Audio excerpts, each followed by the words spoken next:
les vaillants militaires, les vaillants groupes armés de Luboya Kachama, les vaillants groupes armés de Général Mbadou Dirodo et Luboya Kachama et Félix Tshisekedi Tshilombo.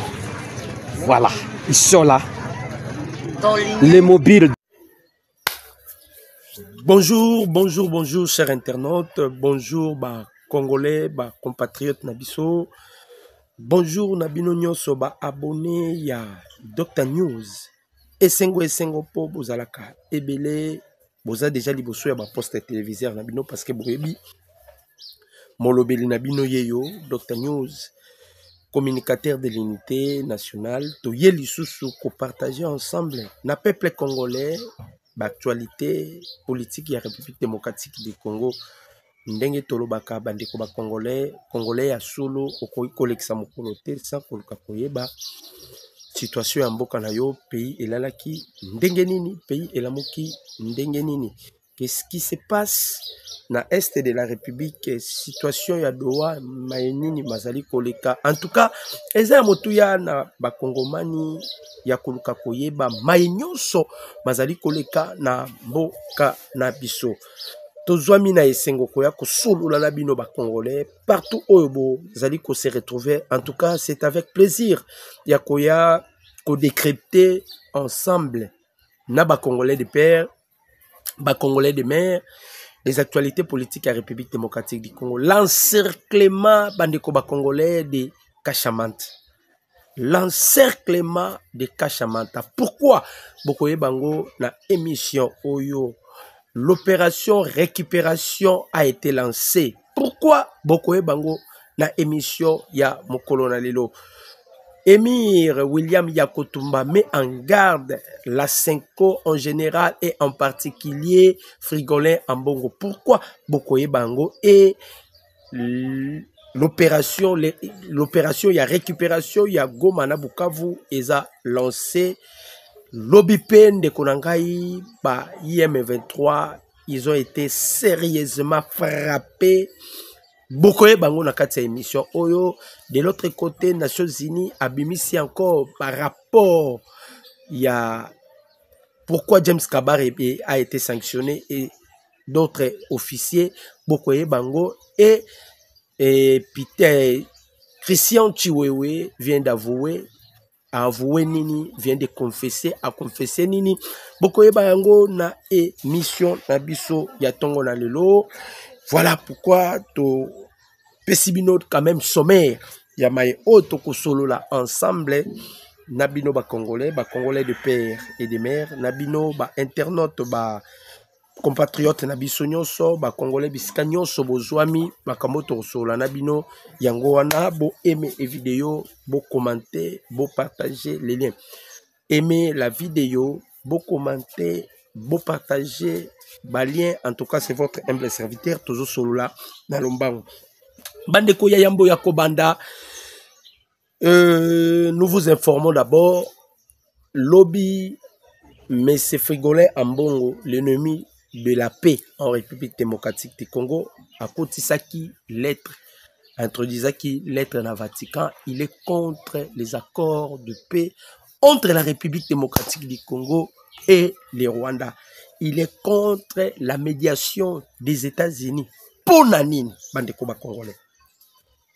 Frigolin Ambongo, à côté de ça qu'il est lobby na Vatican, ils oublient que celui qui chapeaute les loyaux na Vatican, c'est un Américain, c'est-à-dire, azana obédience aussi à président américain, oyo bango bazoye bate. Mais au moins, à côté de ça qu'il est, tous hommes qui un peu solo. Bandeko, oyo nyonso yo, et ça parce qu'ils ont été chassés aux États-Unis d'Amérique. La Senko voulait que les Américains considéraient bango. La Senko voulait que les Américains créditer Bango. Or que les Américains yebi déjà tous ces manigances qui se passent. Même ce qui vient de se passer na Doha. Et ça n'est l'autre qui ont échappé aux Américains. Les Américains yebi nyonso. Les Américains savent tout. Na oezo les Canadiens, je vous dis la vérité, les Américains savent tout. Problème est que bandeko ba congolais Au fur et à mesure, tozo tambola, au fur et à mesure, tozo comprendre, baenin bazala ki na Congo, na ba oyo bazala ki na Congo te, parce qu'il y a eu plusieurs. Bazala ko talisa na ba Congolais qui sont avec le peuple congolais. Et dans le moment, il y a des difficultés, on est tous en train de détecter qui sont avec les Congolais et qui ne sont pas avec les Congolais. Imaginez-vous, bande de Congolais. L'accord, c'est pour mettre fin aux hostilités, à la guerre, à la violation, au massacre qui s'est fait à l'est du pays. Mais vous voyez, un prêtre, à Zoko introduire l'être, il s'abstient, il est contre ça. Quelle maintenant la solution au Frigolais à Mbongo a proposé ces dialogues intercongolais où ils ont chapeauté par la Senko. Toutes ces manigances, le président Félix ici à Yebaka Yango, voilà pourquoi a bloqué Kabango. A bloqué Kabango tant qu'on recevra Kabango. A Talisaki Bango, Bafa et Pei, vous n'êtes pas digne. Bandeko. Tango ba IM23 bazo senga pe bango na el na bango. Dialogue salama ba 50 bazala à la tête de ce dialogue. Vous ne voyez pas que ils ont la partie pris. Bazan et siko bazo penché. De la même manière la 5 aussi demande le dialogue. Que bango ne ba chapeauter likolo ya dialogue.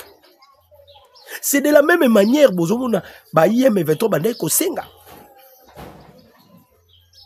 Mais makamuna bango nyonso eza ni les sans effet.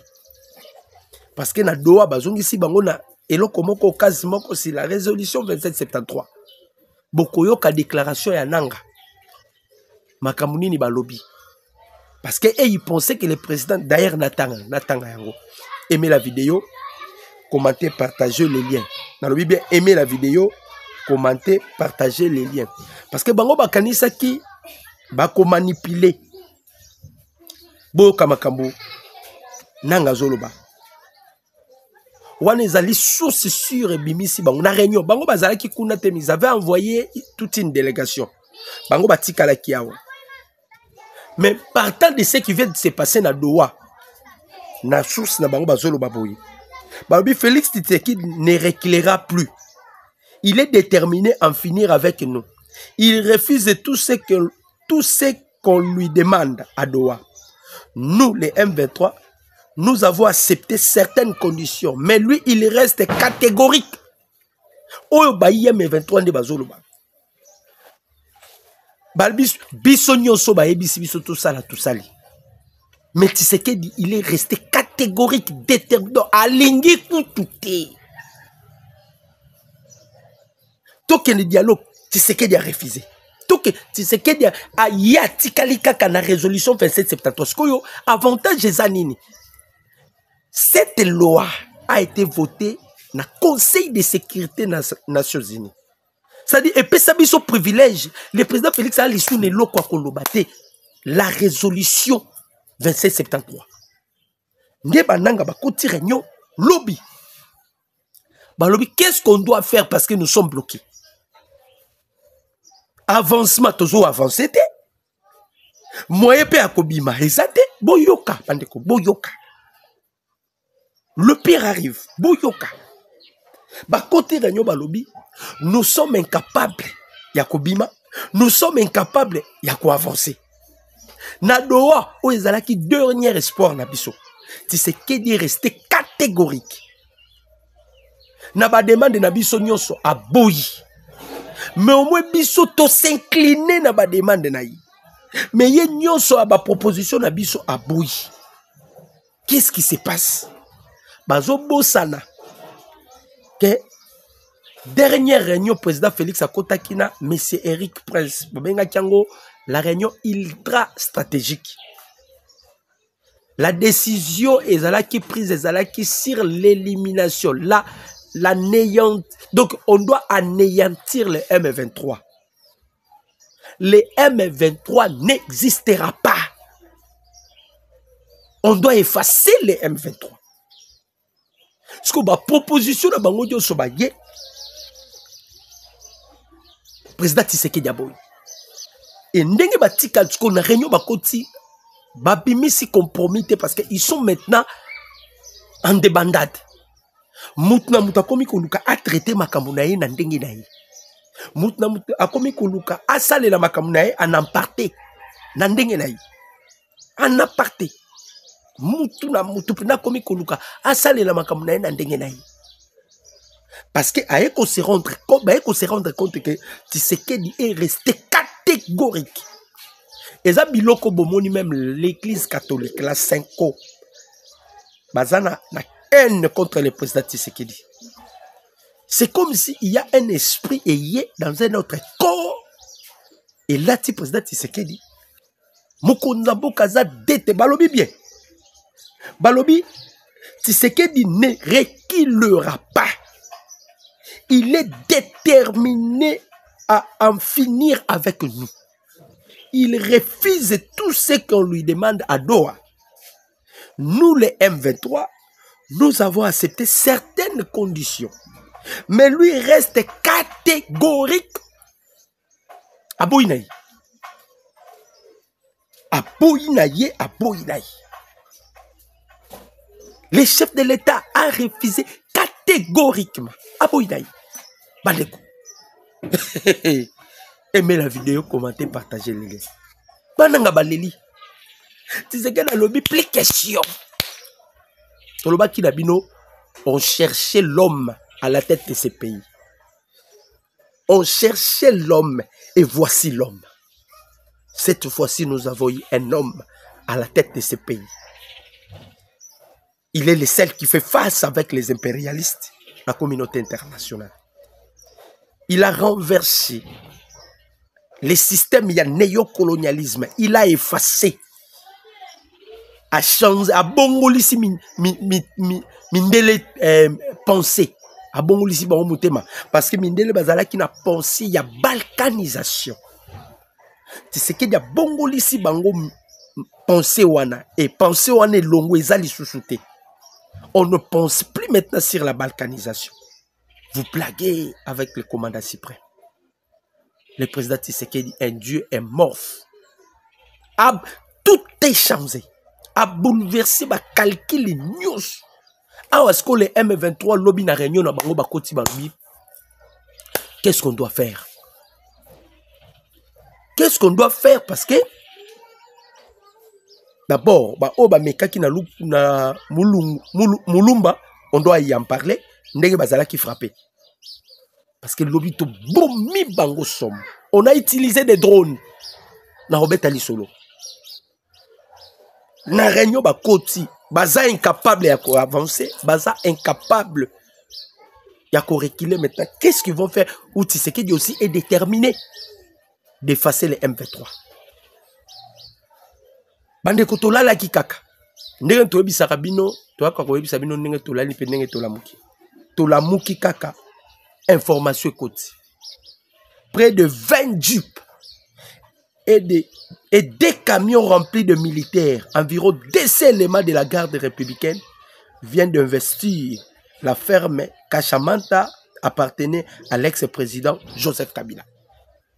Mbile kwei na Kashamata. Kashamata zapi na Lubumbashi. Pourquoi Kissa Chiwewe vient d'avouer? Il vient de confesser. A dévoilé tous les plans machiavéliques. Tolobaki, c'est impossible na coup d'État. Bokaki général Likouli, il a félicité les Américains. Lobi merci na ba partenaire na biso. Parce que bateau yo ba identifié qui coup d'État c'était les Américains. Ba soufflé, voilà pourquoi bataki Chiwewe maboko. Et Chiwewe a avoué le plan machiavélique qu'il y a Joseph Kabila. Voilà pourquoi ils sont allés perquisitionner Kashamanta. Kabila kotisa Menduki. Kabila kotisa Batu. Tiboyoka ki ba Jacques Kabula, babande koloba déjà, ba yebaki déjà ce qui devait passer na Katanga. Voilà pourquoi les chefs de l'État Vanda Kalobi non Katanga faut y dire peine. Parce que c'est lui qui maîtrise bien les Katanga. Bataki dit peine na Katanga pambate. Il y a un coup qui s'est préparé. Il y a un coup qui s'est préparé. Yango moni à tout le temps, bazaki na besoin kaka Uvira. Bandeko, si réellement Kagame Azamakasi, on doit réfléchir. Si réellement Kabila Azamakasi, la consultation ça aboutira absolument à rien. Si réellement Bahamakasi, comment ils sont incapables de Uvira? Bameki à plusieurs reprises, Uvira Oyokara Wazali no Baza, Emir Yakotumba. Boko Kamakamba Yobi pour la 5 ans. Emir Yakotumba. Mboula na mboula bazo tourner na Uvira, ils sont incapables de récupérer Uvira.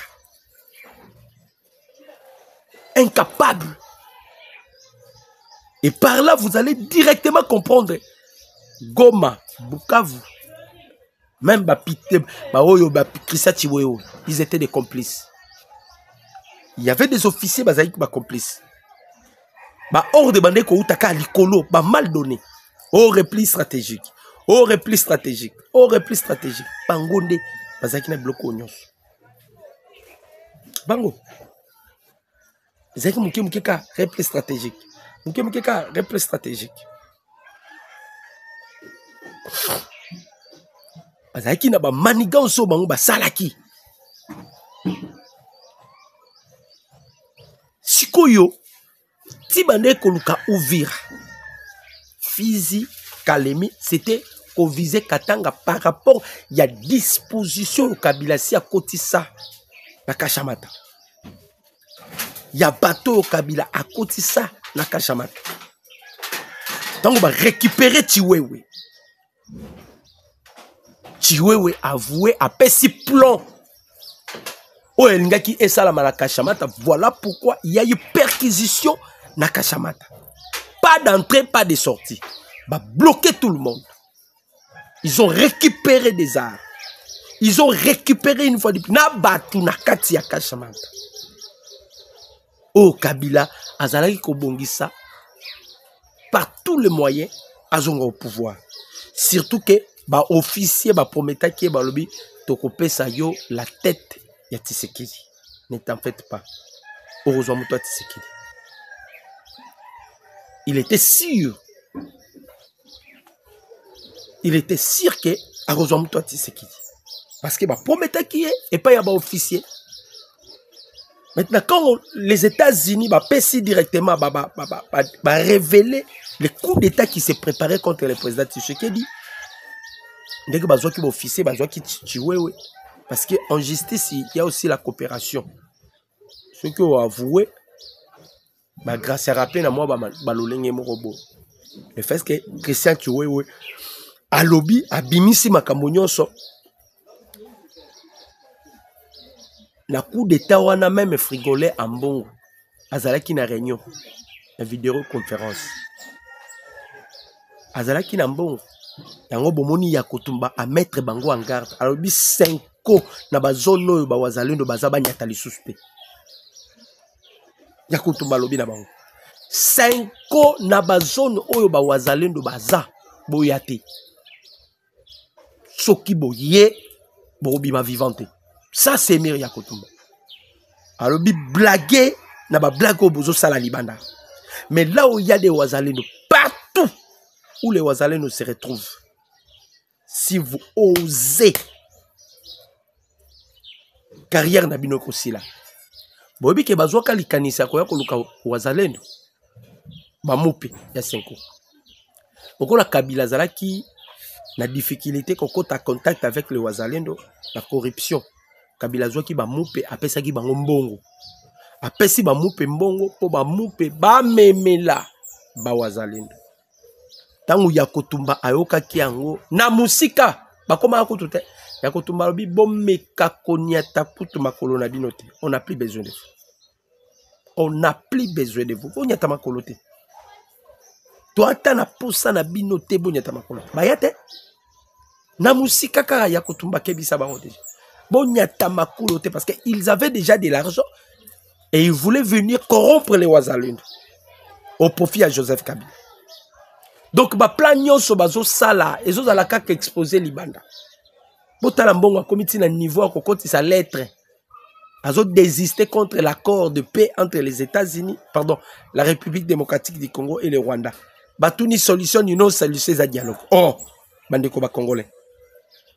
Solution à dialogue, pourquoi vous penchez beaucoup plus dans le dialogue? Qu'est-ce qui se casse derrière le dialogue? Bobo Sanate, bandeko ba congolais. Dialogue na bango zalaki ke Tshisekedi démissionne. Donc au côté dialogue, na ba congolais et surtout bino opposition, bosenga démission à Tshisekedi. Comme ça, il y aura une transition où vous allez présider dans 5 ans, un bon qui sera à la tête pour organiser les élections. C'était ça le plan au ballon préparé. Plan wana na ba Macron bazalaki na kati. Ba Kamere bazalaki na kati. Ba te belé bazalaki na kati na plan wana. Ba yebaki ke dialogue soke salami yango bomoni union pardon la France yé moko na no Macron. A prometaki bango cagnotte il y a 12 millions de dollars. Ceux qui va réussir qu'on vende ça ba congolais nyonso sur la même table. Parce que c'est le bango et l'oko faillu la sala qui faillu la trahir bango. Parce qu'il comptait beaucoup plus dans le poids politique il a failli. Il comptait beaucoup plus dans le poids politique il y a Moïse Katumbi. Il comptait beaucoup plus dans le poids politique il y a Joseph Kabila. Et bah yeba ki ceux qui bango ba sali fusion et qu'on permettre bango ba sala ba carte na bango bazo préparer pour créer la troisième voie. Tango bomona kaba yokani saka Kabila na Katumbi na makasi. Mais qu'on préparait déjà plan ba contrer régime ton gouvernement il y a président Tshisekedi. Mais ce qui est plus grave politique et quand il y a président Tshisekedi, bango sko baza incapable à pénétrer. Baza ta la capacité donc ils sont incapables. Tshisekedi a mené bango vidi. Ils ne maîtrisent même pas la politique à président Tshisekedi. Bazoko kata mukete, c'est ça la différence. Bisika onyo so ba okene ba osimba ba touche. Bazonga bo ba osimba ba touche, ba okene bo ba osimba ba touche. Donc ça incapable. Yakotumba a lancé message. Aimez la vidéo, commentez, partagez les liens. Yakotumba Emir a lancé message. Message Zanini Boyoka. Après avoir frappé ennemi lobby et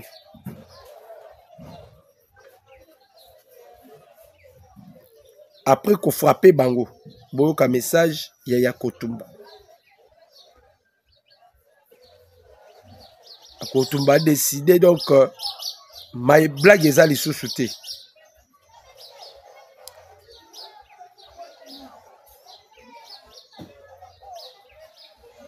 D'abord, Balobi, reprise de combat c'est lundi. Ils allaient qui lundi à lobby. Entre le AFC, Bar M23 et le Ouazalendo, des violents combats opposent depuis ce lundi 14 2025. Les matins, les rebelles AFC au Ouazalendo du groupe Janvier Kareiri dans le groupement Boabo, territoire de Massissi. Selon des sources coutumières locales, AFC Bar M23 aurait lancé l'assaut contre les positions de Ouazalendo jusqu'à midi. Les affrontements se poursuivaient avec des détonations d'armes lourdes et légères attendues dans des zones. Des renforcements à provenance de Nyabiado, Massissi et de Kachebere, Walikale ont été signalés. Certains groupes rebelles ayant quitté ces localités de 8 heures pour rejoindre la ligne de front. Oh, la ligne de front. Koloba awa. Hey. Somo. Selon une source crédible, le Ouazalendo soutenu par les FARDC aurait exterminé un groupe du mouvement politico-militaire AFC Bar M23 lors d'un affrontement. Namulamba, dans le territoire de Walungu. De l'autre côté, on les a aussi frappés. Côté Moussoussoua, Walikali, to petit. Donc, ennemi à Zokokate, incapable même de faire la guerre. Baza, incapable de faire la guerre. Ils sont en difficulté, bah ennemi. Difficulté grave, d'un niveau que vous ne pouvez pas imaginer. To beti bango parce qu'on a utilisé dedans. Ils ont été sérieusement frappés. Tobombi bango ebele na mulumba. Na walungu. Bakufi ebele. Emir ya Kotumba. Ayebisi bana ya Bukavu na ina Goma. Alobi beau se préparer. Beau se préparer parce que nous sommes apolitiques.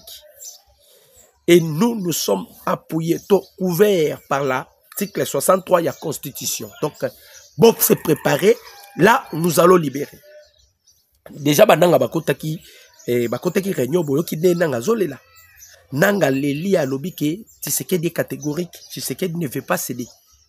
Tshisekedi ne veut pas céder. Et c'est ce qui a poussé que même Yakotumba. Bande Kolangai, même Yakotumba. C'est fini pour vous. Suite il y a Doha. Brève info actualisée, négociation RDC bar M23 à Doha.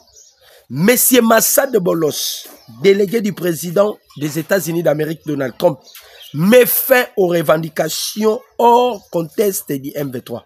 Selon des sources concordantes, fiables des dernières minutes, monsieur Massad Bolos, envoyé du président Donald Trump, a mis fin aux revendications hors conteste et hors normes des rebelles lors d'une rencontre avec le ministre de l'Intérieur rwandais et congolais. Sans langue de bois, M. Massad Bolos affirme que l'accord de Doha sera celui de la rupture avec le guerre hybride connu par la République démocratique du Congo. Que les rebelles ne s'attendent pas à un énième dialogue. Boyoka.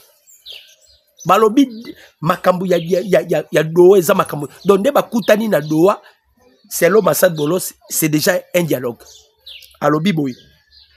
Balobi sans langue de bois, M. Massad Bolos affirme que l'accord de Doha sera celui de la rupture avec les guerres hybrides connues par la République démocratique du Congo. Que les rebelles ne s'attendent pas à un énième dialogue. La RDC a maintenant besoin de la paix. M. Massad Bolos a zolo na rapport ya lobby bande ko ba congolais. Na rapport ya lobby ya pourquoi Massad Bolos eloko abwaki. Yango boki na bisaki bino bananga bakotaki réunion. Et loko ekotisaki bango réunion eza rapport oyo Massad Bolos abimisi. A lobby la RDC a besoin de la paix. Na lobby na bino lobby. Vous imaginez que le président américain zotinda président naye ayakoluka Tshisekedi. Akekoluka Kagame te, akekoluka Museveni te, akekoluka Donald Trump n'a jamais fait ça dans le pays moko en Afrique. C'est la toute première fois que Donald Trump va prendre son pasteur à lui à Tindien en Afrique, précisément na Congo. Yoka. Massad Bolos abandi koloba. Boyoka siko ba point Massad Bolos. Respect total de l'intégrité et de la souveraineté de la République démocratique du Congo. À cas de violation de mesures appropriées seraient prises. 1. 2. Pas de gestion du Kivu par les M23 pendant 8 ans. Revendication qualifiée d'insulte pour la République démocratique du Congo. Pas de fédéralisme imposé à la République démocratique du Congo et militarisé. La RDC fera ses réformes structurelles suivant son propre rythme dans sa souveraineté retrouvée. La RDC ne peut pas être un champ de bataille éternel des divergences idéologiques rwandaises. Respect de la résolution de l'accord de Washington et de son conopops. Le processus de désarmement, de cantonnement, de réintégration conditionnelle sera fait suivant Luanda-Nairobi. Le Rwanda est désigné comme garant des dérives du M23. Maman Nanga. Les États-Unis reconnaissent aussi que le FDLR ne sera plus une menace sérieuse pour le Rwanda. Hey, les observateurs et les analystes stratégiques internationaux notent un changement majeur, ouvert et affirme des positions américaines depuis 1994. La RDC est invitée à se réarmer et à se réinventer pour prendre le contrôle effectif des territoires qui sera libéré de main des rebelles et asseoir l'autorité de l'État congolais. La diplomatie internationale de la République démocratique du Congo doit continuer son chemin avec force et argue pour faire attendre la voix du pays et revendiquer ses droits, car malgré l'aboutissement des négociations de paix, les ennemis du pays ne vont pas baisser les bras, ils vont continuer leur action de SAP autrefois. Bandeko, le document a été publié hier. Document Oezala qui publié hier. Donc, Bandeko ba Congolais, l'histoire a pris fin. C'est ce qui a poussé William Yakotumba, Yakoloba, Bana Goma, Bana Bukavu, beau se préparer. Beau se préparer, beau se préparer. Bandeko, Donald Trump dit que nous avons très bien réussi à régler des guerres. Il y a eu l'Inde et le Pakistan, nous avons réussi. Le Rwanda et la RDC, cela a duré 30 ans. Nous avons réussi et nous avons réussi à convaincre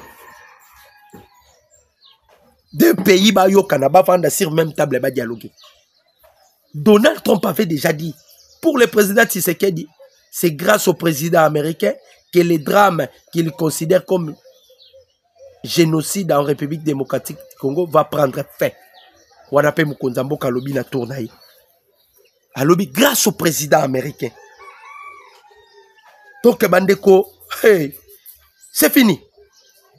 Bientôt une frappe et la libération totale sans condition. La ville de Bukavu et de Goma.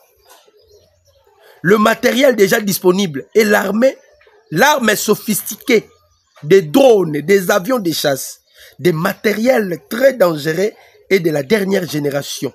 Nanga Bertrand Bissimoa Kabila, vous êtes au service du Rwanda. Bientôt vous serez bénis par nos drones. Vous allez fuir sans souliers. Ça, c'est Yakotumba. Ça, c'est Yakotumba. Bandeko, fini la récréation. Fini des atrocités. Fini de blagues. Cette fois-ci, la RDC a zozwa destin na ina mabo. Yango bomoni basango baza affaibli. Yango bomoni basango baza paralysé. Yango bomoni basango baza anéanti. Surtout document Massad Bolo Sabimi. C'est les derniers rapports au Bima Kilobi. C'est fini. C'est fini, bandeko nanga, l'histoire a pris fin. Plus de 143, 89, 63, 95, 965. Plus de 143, 89, 63, 95, 965. Que Dieu bénisse le président Félix Antoine Tshisekedi Tshilombo.